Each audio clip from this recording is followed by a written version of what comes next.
আসসালামু আলাইকুম। আজকে আমি আপনাদের সাথে আলু দিয়ে রুই মাছের রেসিপি শেয়ার করছি। বানানো যেমন সহজ আর খেতে ভীষণ মজার হয়। এই রুই মাছ আলু দিয়ে একবার অবশ্যই বাসায় বানিয়ে দেখবেন। প্রথমে একটা হাঁড়িতে 2 টেবিল চামচ তেল দিয়ে দিলাম, আর মাছগুলোকে আমি হলুদ লবণ দিয়ে ভালো করে মাখিয়ে নিয়েছি। এবার মাছগুলোও দিয়ে দিলাম। তেলটা যখন গরম হয়ে আসবে তখন মাছগুলো দিতে হবে। এতে করে মাছগুলো নিচে লেগে যাবে না।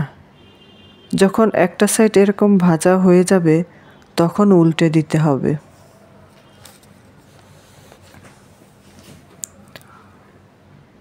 আরেকটা সাইড একইভাবে একটু ভালো করে ভেজে নেব। অনেকে কম ভেজে মাছ খান, তারা অল্প ভাজতে পারেন, তবে আমি একটু ভালো করেই ভেজে নিচ্ছি। মাছগুলো উঠিয়ে নেওয়া হয়ে গেলে ওই তেলের মধ্যেই দিয়ে দিচ্ছি আলু। এখানে 4 থেকে 5টা মিডিয়াম সাইজের আলু দিয়েছি।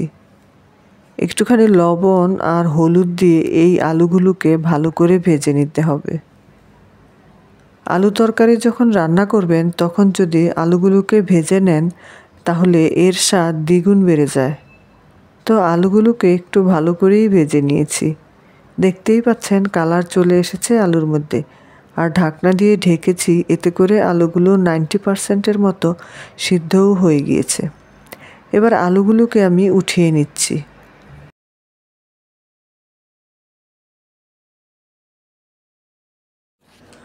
উঠানো হয়ে গেলে আমি বাকি তেলের মধ্যে আরও 1 টেবিল চামচ তেল দিয়ে দিলাম। তেলটা গরম হয়ে গেলে এর মধ্যে দিয়ে দিব পেঁয়াজ কুচি। এখানে আমি 2টো মিডিয়াম সাইজের পেঁয়াজ কুচি নিয়েছি। এবার পেঁয়াজটাকে ভালো করে ভেজে নিচ্ছি।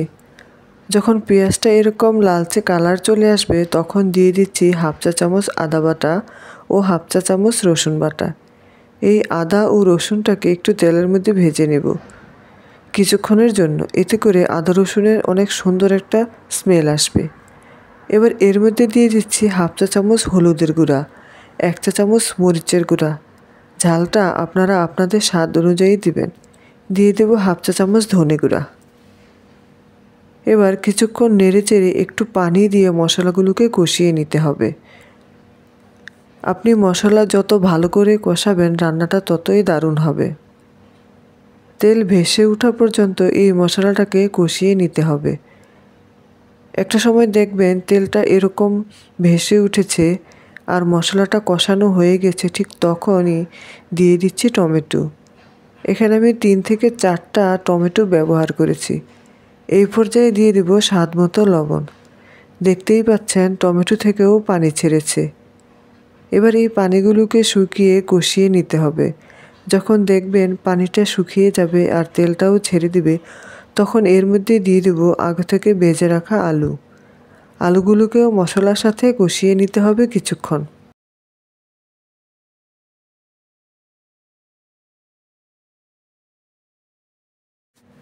যখন দেখবেন ঝোলটা এরকম শুকিয়ে গেছে আর আলুগুলোও ভাজা ভাজা হয়ে গেছে তখনই পানিটা দিয়ে দিচ্ছি। ঝোলটা পরিমাণ বুঝে দিতে হবে, যেহেতু আমাদের আলু 90%-এর মতো সিদ্ধ করা আর মশলাগুলোকেও কষিয়ে নিয়েছি, তাই এরকম সমান করে ঝোলটা দিয়েছি। আর ঝোলটা যখন এরকম টকবগিয়ে ফুটতে শুরু করবে ওই পর্যায়ে দিয়ে দিচ্ছি আগে থেকে ভেজে রাখা মাছগুলো। এই তো সবগুলো মাছ দেয়া হয়ে গিয়েছে। এখন ঢাকনা দিয়ে ঢেকে অল্প আঁচে এই রান্নাটা কমপ্লিট করতে হবে। প্রায় 5 মিনিটের জন্য আমি অল্প আঁচে বসিয়ে রেখেছিলাম। এবার দিয়ে দিচ্ছি কয়েকটা কাঁচামরিচ আর ধনেপাতা। কাঁচামরিচটা লাস্ট পর্যায়ে ব্যবহার করে, এতে কাঁচামরিচের অনেক সুন্দর একটা ফ্লেভার অ্যাড হয়।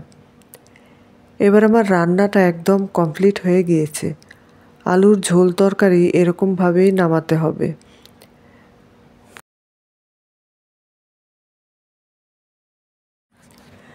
এবার আমি তরকারিটা সার্ভ করে নিয়েছি। দেখতেই পাচ্ছেন কতটা সুন্দর হয়েছে।